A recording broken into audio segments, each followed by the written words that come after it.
सोचे एक school teacher जिसे सब मास्टरदा के नाम से जानते थे, उसने ब्रिटिशर्स की सबसे बड़ी हथियार फैक्ट्री पर हमला कर दिया सिर्फ आज़ादी के लिए।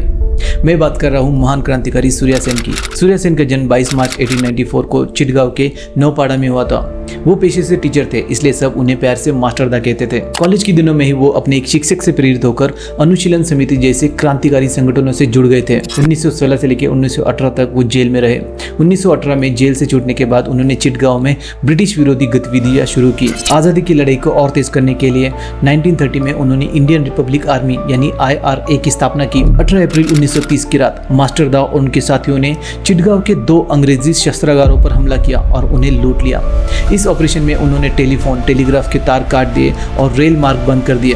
पूरा शहर अंग्रेजों से कट गया। मास्टरदा ने उसी रात भारतीय झंडा फहराया और स्वतंत्र भारत की अस्थायी सरकार की घोषणा की। अंग्रेजों ने जवाबी कार्रवाई में 22 अप्रैल 1930 को जलालाबाद की पहाड़ियों में क्रांतिकारियों को घेर लिया, जहां गुरिल्ला युद्ध हुआ। इस लड़ाई में 80 से ज्यादा अंग्रेज सैनिक मारे गए, जबकि सिर्फ 12 क्रांतिकारी शहीद हुए।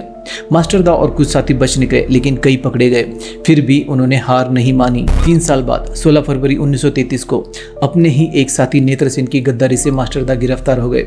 जेल में अंग्रेजों ने उन पर अमानवीय अत्याचार किए, दांत तोड़े, नाखून उखाड़े, हड्डियां तोड़ी और बेहोशी की हालत में फांसी दे दी। 12 जनवरी 1934 को मास्टरदा को फांसी दे दी गई। उनकी बॉडी तक परिवार को नहीं दी गई, बल्कि बंगाल की खाड़ी में फेंक दी गई। मास्टरदा का बलिदान सिर्फ एक विद्रोह नहीं था, बल्कि आने वाली पीढ़ियों के लिए आज़ादी, साहस और बलिदान की मिसाल बन गया।